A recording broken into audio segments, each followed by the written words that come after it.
नमस्कार साथियों, सभी का स्वागत है रसायन सारथी यूट्यूब चैनल में।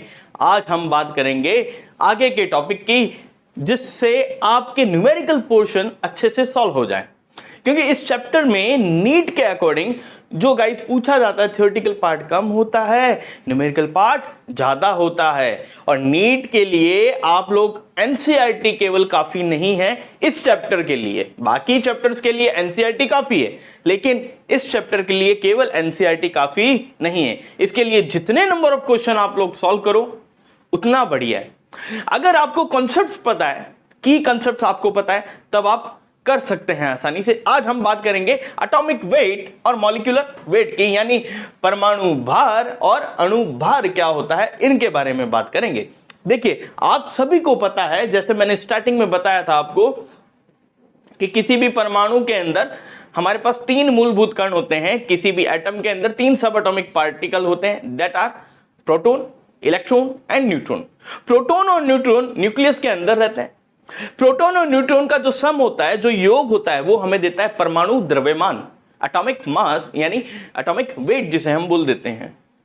तो यहां पर यह बताया गया है कि एटॉमिक मास जब फर्स्ट टाइम निकाला गया होगा एक्सपेरिमेंटली, तो कार्बन 12 जो आइसोटॉप होता है, जो समस्थानिक होता है, उसकी हेल्प से निकाला गया। तो उसके अकॉर्डिंग जो एटॉमिक मास यानी एटॉमिक वेट और जो मॉलिक्यूलर वेट होता है, उसकी डेफिनेशन क्या होती है वो आपको पता होनी चाहिए। ठीक है, सुनिएगा। एटॉमिक वेट की बात करूं मैं सबसे पहले, जिसे हम परमाणु भार बोलते हैं। एटॉमिक मास का मीनिंग होता है जिस भी एलिमेंट का आपको एटॉमिक मास निकालना है, उस एलिमेंट का मास, एक एटम का। क्योंकि देखिए, अब आप लोग कहेंगे कि सर ये कैसे, कि जिस एलिमेंट का मास निकालना है उसके एक एटम का मास, वो तो एटॉमिक मास हमें पता रहता है। लेकिन सुनिए गाइस, यहां पर कोई भी तत्व इस दुनिया में मिलता है तो अलग अलग रूपों में मिलता है, उसका अलग अलग प्रतिशत होता है, उसका अलग अलग परसेंटेज होता है।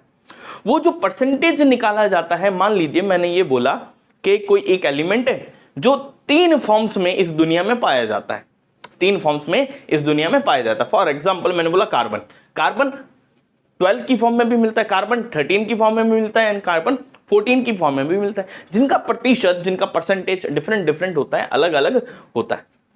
हमें एक चाहिए होता है उसका प्रॉपर एटॉमिक मास क्या होता है, तो उसके लिए हम एवरेज निकालते हैं। उसका क्या लेते हैं? Average atomic mass. लेकिन वो एवरेज निकालने से पहले भी जो एटॉमिक मास फाइंड आउट किया जाता है, वो इस तरीके से किया जाता है।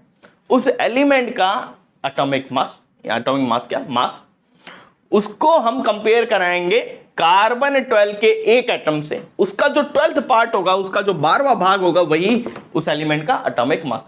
आपको सिंपल वे में, साधारण भाषा में ये जो लिखा हुआ है और जो डेफिनेशन आपको स्क्रीन पे नजर आ रही है, वो ध्यान रखनी है, सिर्फ ध्यान रखनी है। As it is same definition और सेम फॉर्मूला मॉलिक्यूलर वेट और मॉलिक्यूलर मास के लिए होगा। वो देखिए क्या, मास ऑफ वन मॉलिक्यूल, जिस मॉलिक्यूल का आपको मॉलिक्यूलर मास निकालना है, उस मॉलिक्यूल के एक मॉलिक्यूल का मास अपॉन कंपेयर कराएंगे कार्बन 12 के एक एटम से, और उसका कितवा भाग, 12वां भाग। जब मैं करता हूं तो मेरे पास आता है अणु भार, मॉलिक्यूलर वेट यानी मॉलिक्यूलर मास। आपको केवल और केवल ये चीज ध्यान रखनी है, दिमाग में होनी चाहिए कि मॉलिक्यूलर मास और मॉलिक्यूलर वेट एक्चुअली कैसे निकाला गया। तो बस इतना ध्यान रखना, कार्बन 12 जो आइसोटॉप था उसकी हेल्प ली गई, बस। ठीक है, अब सुनिएगा आगे। हमें एटॉमिक मास निकालने के फर्दर अलग तरीके भी ध्यान होने चाहिए कि अगर आपको किसी एलिमेंट का एटॉमिक मास निकालना है और आपको स्पेसिफिक हीट पता हो उस एलिमेंट के बारे में, तो आप क्या करो, 6.4 से डिवाइड कर दो उसकी स्पेसिफिक हीट का, यानी उसकी विशिष्ट ऊष्मा का। तो आपको क्या मिल जाएगा, उस तत्व का परमाणु द्रव्यमान यानी एटॉमिक मास। ये कंसेप्ट आपको दिमाग में फीड करना है। इसी तरीके से आपको किसी कंपाउंड का, किसी यौगिक का मॉलिक्यूलर मास यानी अणुभार निकालना है। आपके पास अगर वेपर डेंसिटी की वैल्यू है तो उसको 2 से गुणा करवा दीजिए, यानी वाष्प घनत्व है अगर आपके पास, तो उसको 2 से गुणा करवा दीजिए, आपके पास आ जाएगा गाइस अणुभार। Next, Graham law of diffusion ये क्या बोलता है? वो ये बोलता है किसी पर्टिकुलर टेम्परेचर और प्रेशर पर, किसी पर्टिकुलर टेम्परेचर और प्रेशर पे, आप लोग स्क्रीन पे देखिएगा, इसका लॉ नजर आ रहा होगा। किसी पर्टिकुलर टेम्परेचर और प्रेशर पे रेट ऑफ डिफ्यूजन जो होती है गैसेस की, वो उसकी डेंसिटी के स्क्वायर रूट के इनवर्सली प्रोपोर्शनल होती है। या तो डेंसिटी बोलूं या क्या बोलूं, उसका मॉलिक्यूलर मास, बात एक ही है। उसकी डेंसिटी या उसके मॉलिक्यूलर मास के स्क्वायर रूट के इनवर्सली प्रोपोर्शनल होती है, यानी विद क्रमानुपाती होती है। ठीक है गाइस, ये आपको डाटा फीड करना हो सके तो लिख लीजिएगा, अन्यथा स्क्रीनशॉट ले लीजिएगा। अब एक चीज और है, कभी आपको क्वेश्चन में कहा जाए 1 ग्राम एटॉमिक मास है मेरे पास किसी तत्व का, तो 1 ग्राम एटॉमिक मास का मीनिंग क्या होता है, उस तत्व का, उस एलिमेंट का जो एटॉमिक मास है वही आपका क्या है, 1 GAM, इसे 1 गैम बोलते हैं, 1 GAM ग्राम एटॉमिक मास, यानी 1 ग्राम एटॉमिक मास का मीनिंग क्या है, एटॉमिक मास ऑफ एलिमेंट, उस तत्व का परमाणु द्रव्यमान जो होगा। जैसे कार्बन का कोई पूछे कि कार्बन का 1 ग्राम एटॉमिक मास क्या होता है, तो आपको यह पता होना चाहिए कार्बन का जो एटॉमिक मास है वही 1 GAM है। ठीक है, तो 12 ग्राम आंसर होता है। इसी टाइप से यह पूछा गया 1 GMM, 1 ग्राम मॉलिक्यूलर मास, तो यहां पर बात हो रही है किसी कंपाउंड की, किसी सब्सटेंस की जो कंपाउंड की फॉर्म में, किसी कंपाउंड का जो मॉलिक्यूल है उसका जो मॉलिक्यूलर वेट होगा, उसका जो मॉलिक्यूलर मास होगा, उसका जो अणुभार होगा वही 1 GMM होगा। फॉर एग्जांपल मैंने बोला ऑक्सीजन, मेरे पास डाई ऑक्सीजन गैस है, तो आप उसका 1 GMM बताइए, तो 32 ग्राम मेरा आंसर होगा, सिंपल। अब सुनिए गाइस, जिस टॉपिक के नाम पर इस चैप्टर का नाम है मोल कंसेप्ट, अब उसकी बात करते हैं कि मोल क्या होता है, 1 मोल का मीनिंग क्या है। ठीक है, तो सुनिएगा गाइस, 1 मोल को आप लोग ऐसे रिलेट कीजिए, मैंने बोला कि मेरे पास 1 दर्जन केले हैं, 1 डजन का मीनिंग देयर आर 12 बनानास, 12 क्या हो मेरे पास अगर केले हो तो मैं उसे 1 डजन बोलता हूं, 1 दर्जन बोलता हूं। तो 1 दर्जन मुझे वहां पर नंबर्स बताती है, मैं ये बोल सकता हूं वो जो पार्टिकल, वो जो बनानास हैं उनके नंबर्स बताती है, उनकी संख्याएं बताती है। तो 1 मोल भी कुछ नहीं, एक संख्या है जो सब्सटेंस यानी पदार्थ की संख्या बताती। अब कैसी संख्या, किस तरह की संख्या, वो देखिए। नंबर ऑफ मोल्स को कैसे डिफाइन करते हैं, जो भी आपके पास सब्सटेंस है उसका मास अपॉन उसका मोलर मास, यानी mass of the substance to the molar mass of the substance is termed as number of moles. पदार्थ का द्रव्यमान बटे पदार्थ का मोलर द्रव्यमान क्या होता है, मोल होता है, या इसे इस फॉर्म में भी बोल सकते हैं, पदार्थ में कणों की संख्या अपॉन Na, Na को बोलते हैं एवोगाद्रो नंबर, Na को बोला जाता है गाइस एवोगाद्रो नंबर।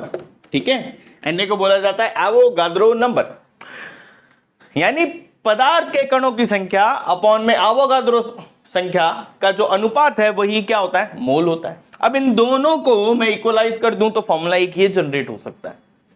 अब इन फॉर्मूलाज का मीनिंग समझिए कि अगर मेरे पास n बराबर 1 हो, n बराबर क्या रख दूं मैं 1, तो जो स्मॉल m है वो किसके इक्वल हो जाएगा, कैपिटल M। यानी अब यहां पर 2 चीजें ले रहा हूं मैं, पहले ले रहा हूं कोई एलिमेंट, किसी एलिमेंट का जो भी मास था वो मैंने, मतलब नंबर ऑफ मोल्स थे वो मैंने क्या रख दिया 1, तो उस एलिमेंट के लिए उसका जो मास और उसका जो मोलर मास है वो क्या हो जाएगा, बराबर, यानी उसका मोलर द्रव्यमान और उसका द्रव्यमान दोनों क्या हो गया, बराबर। इसका मीनिंग ये हुआ कि 1 मोल का मतलब किसी एलिमेंट के लिए, सुनना, 1 मोल का मतलब किसी एलिमेंट के लिए यह हुआ कि उस एलिमेंट का जो मोलर द्रव्यमान है वही उसका द्रव्यमान होगा। थोड़ा सा समझिएगा, कोशिश करिएगा। मैंने n बराबर 1 रखा तो मेरे को मिला स्मॉल m और कैपिटल M बराबर, ये कैपिटल M होता है या तो मॉलिक्यूलर मास या होगा एटॉमिक मास। एटॉमिक मास किसी एलिमेंट के लिए, मॉलिक्यूलर मास किसी कंपाउंड के लिए होगा, ऑब्वियस सी बात है। अब मैं यहां एलिमेंट ले रहा हूं तो ये मास जो है, मोलर मास, ये किसके इक्वल हो जाएगा, एटॉमिक मास के।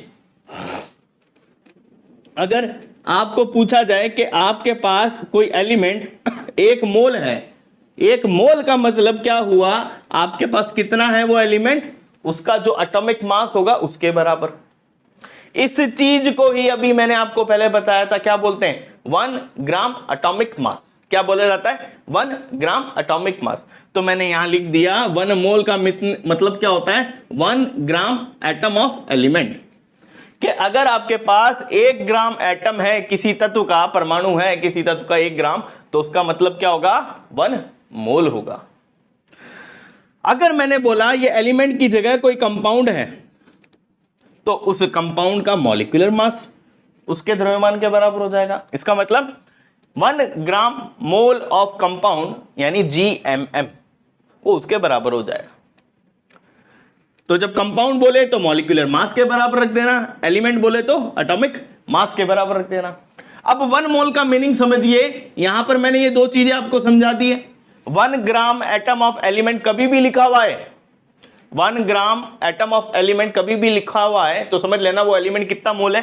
1 मोल है। और 1 मोल है तो इसका मतलब उस एलिमेंट का, उस तत्व का जो एटॉमिक मास होगा, जो परमाणु भार होगा, वही आपका आंसर है। उतना ग्राम 1 मोल में होता है। समझ आई बात? दूसरा मैंने ये लिखा 1 ग्राम मोल ऑफ कंपाउंड लिखा हुआ है। मान लीजिए ये लिखा हुआ क्या? 1 ग्राम मोल ऑफ H2O। ये ग्राम मोल ये एक तरीके की यूनिट हो गई। तो इसका मीनिंग क्या हुआ? H2O का जब मेरे पास 1 ग्राम मोल होगा तो इसका मीनिंग क्या है? उसका मॉलिक्यूलर मास। और H2O का मॉलिक्यूलर मास कितना होता है? H2O। ऑक्सीजन का 16, हाइड्रोजन का 1, हाइड्रोजन 2 है, तो टोटल निकल के आएगा आपके पास 18 ग्राम। यानी 1 ग्राम मोल ऑफ H2O का मतलब है 18 ग्राम। उसका द्रव्यमान, उसका मास कितना है? 18 ग्राम है। आई बात समझने?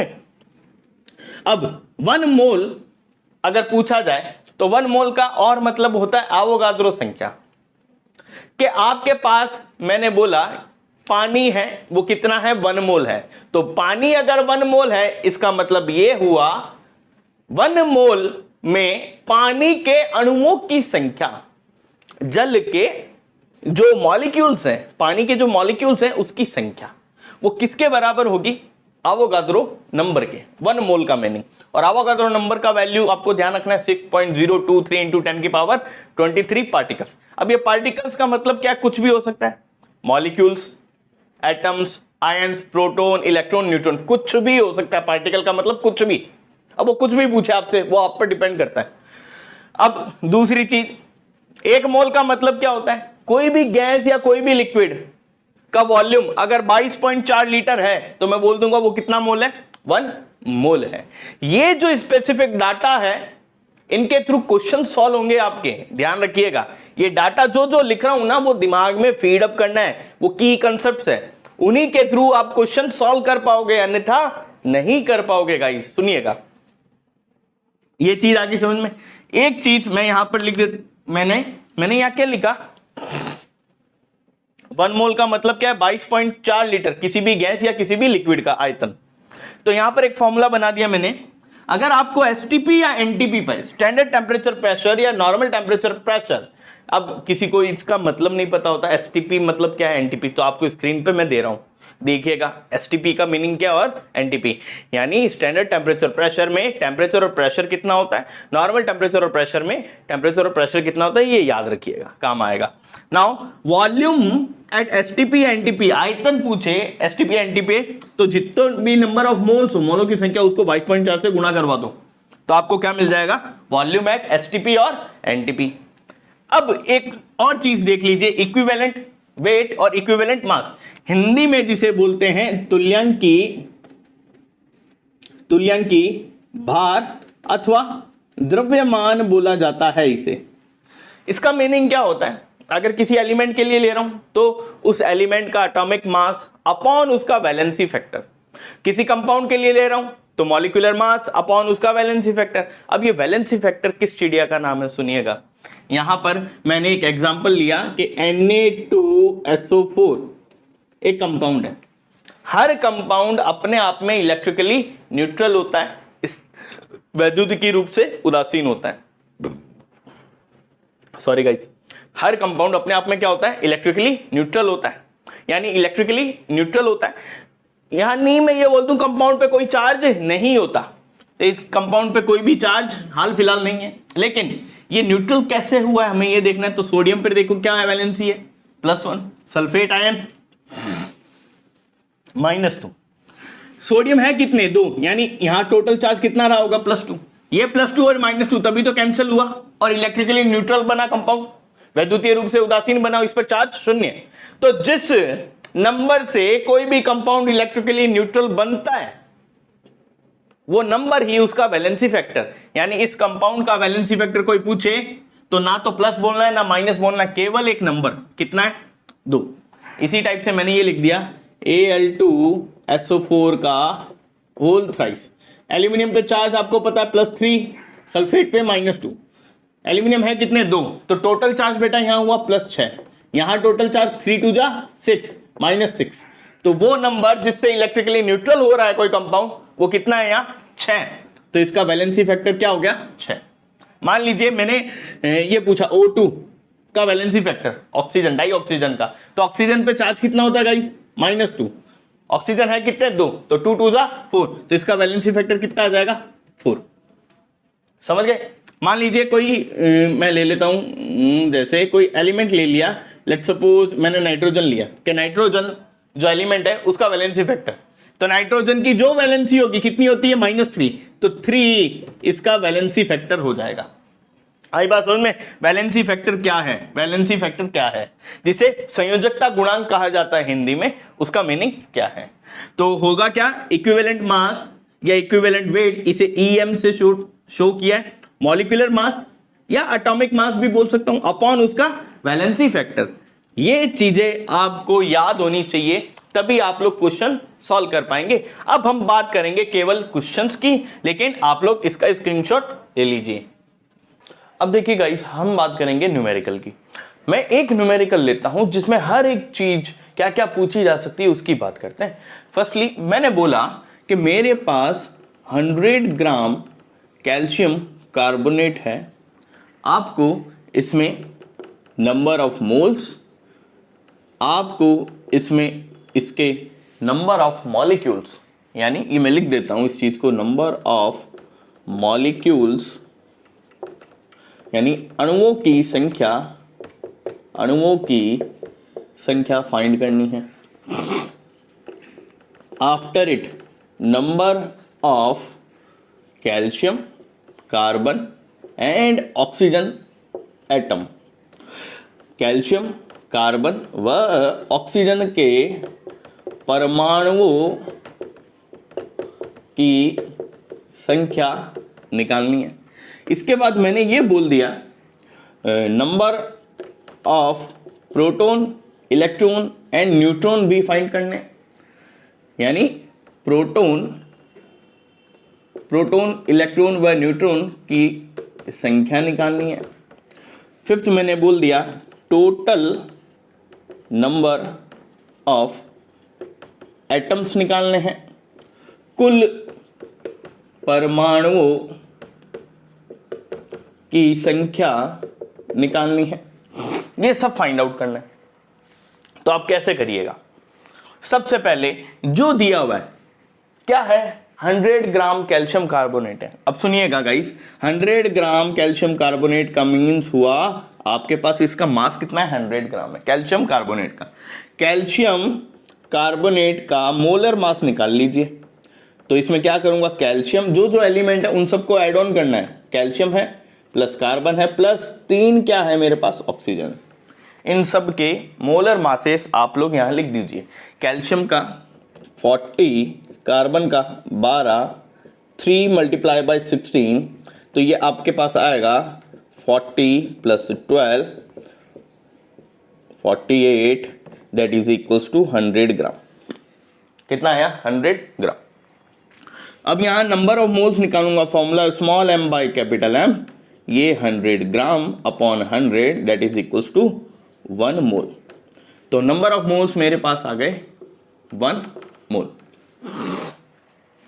ठीक है गाइस, मैं इसको थोड़ा और अच्छा करने के लिए मैं ये बोल देता हूं, ये 100 ग्राम नहीं है, ये 1000 ग्राम है। तो यहां पर ये 1000 ग्राम, यहां पर ये 0 बढ़ा दूंगा, तो यहां पर आंसर मेरा किस में आ जाएगा गाइस, 10 मोल। थोड़ा सा अच्छा क्वेश्चन होने के लिए मैंने ये 10 मोल, ताकि 10 मोल दिखे, 1 मोल ना दिख करके 10 मोल दिखे। 10 मोल आंसर आया। नंबर ऑफ मोल्स का मेरे पास कितना आया, 10 मोल। ठीक है,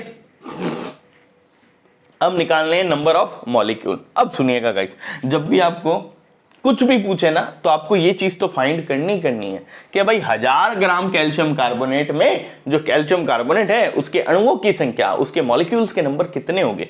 तो इसके लिए आपको यूज लेना पड़ेगा n equals to n by Na का। यहां ये n शो करेगा कैल्शियम कार्बोनेट के मॉलिक्यूल्स के नंबर, कैल्शियम कार्बोनेट के अणुओं की संख्या। अब मैं इसे फाइंड करूंगा तो कैसे करूंगा देखिएगा, n इंटू Na करवा दूं तो मेरे को n मिल जाएगा। ये n किसका है, कैल्शियम कार्बोनेट के मोलों की, मतलब नंबर ऑफ मॉलिक्यूल्स है। तो यहां पर n आया मेरे पास 10, यानी n of CaCO3 equals to 10 Na। अब Na का वैल्यू कितना होता है, 6.022 इंटू 10 की पावर 3, वो लिख दीजिए, आपका आंसर है। मैं इसको वो नहीं लिख रहा, मैं इसको Na की फॉर्म में निकाल रहा हूं। Number of molecules of calcium carbonate इतना 10 Na के बराबर होगा।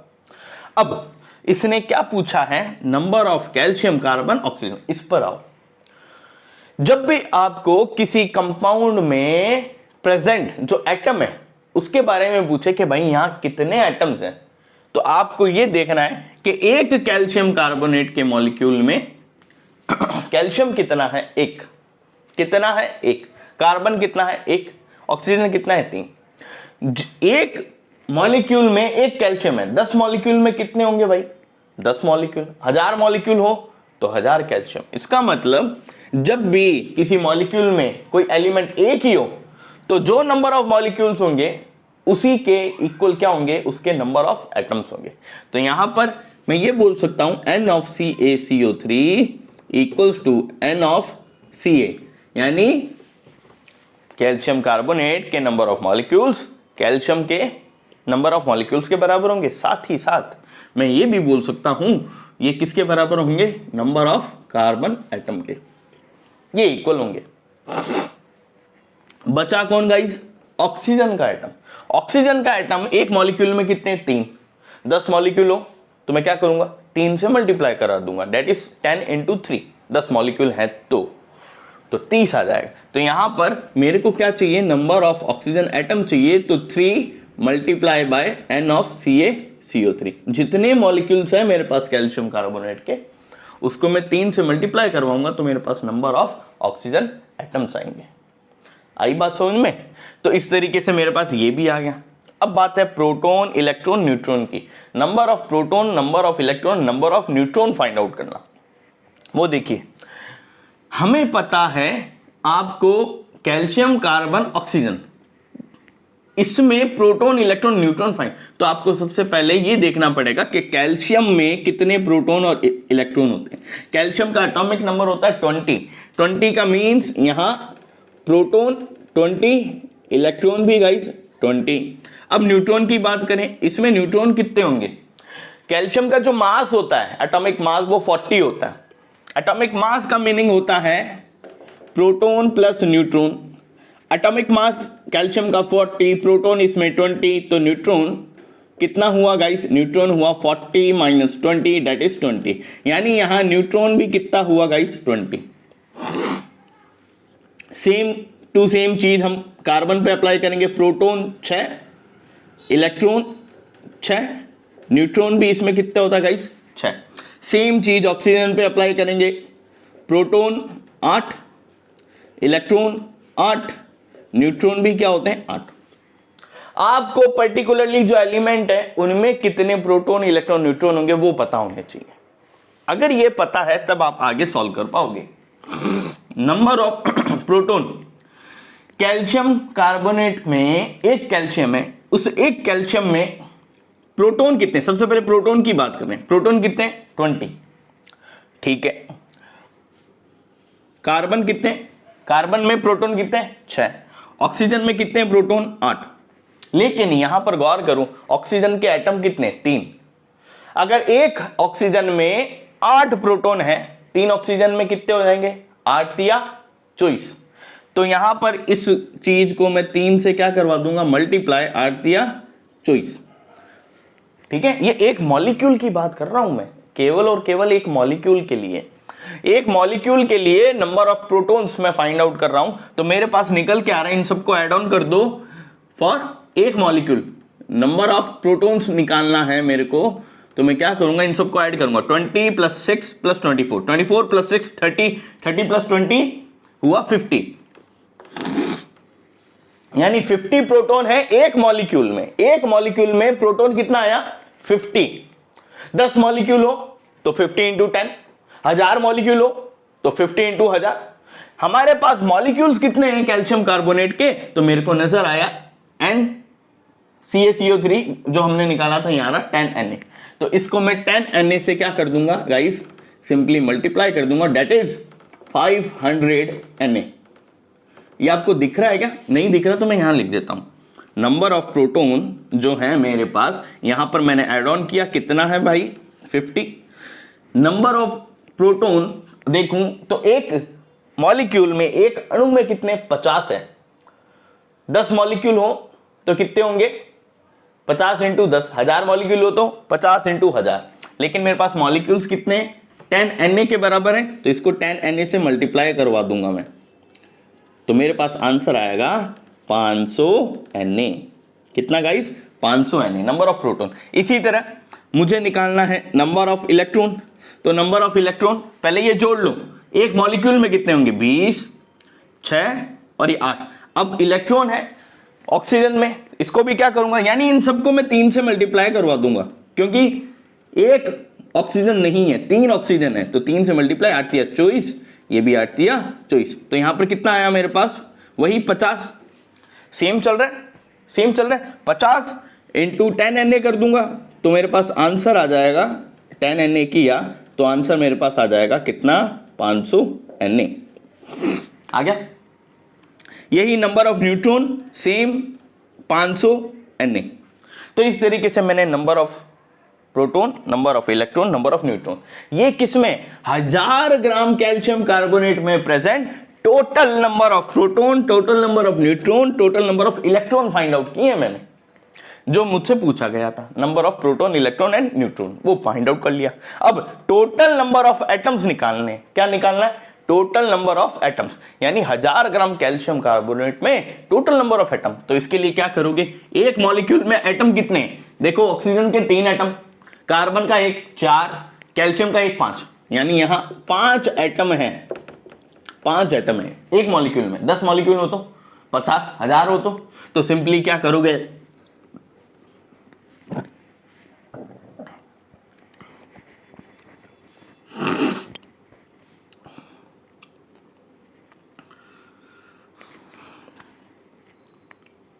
यहां पर मैं निकाल दूंगा नंबर ऑफ टोटल एटम्स। तो नंबर ऑफ टोटल एटम्स निकालने के लिए क्या करूं, एक मॉलिक्यूल में 5 एटम है तो 5 multiply by number of molecule, कितने हैं, 10Na। 10Na है तो कितना हुआ गाइस अपना, 50Na। इतने नंबर ऑफ एटम्स होंगे हमारे पास। तो गाइस ये एक क्वेश्चन लिया, इसमें मैंने सब कुछ फाइंड आउट करके बता दिया, ठीक है। अब आप लोग इसके क्वेश्चंस में आपको दे रहा हूं, जो आप लोग सॉल्व करके देखिएगा, ठीक है, स्क्रीन पे आपको दिखेंगे। नमस्कार।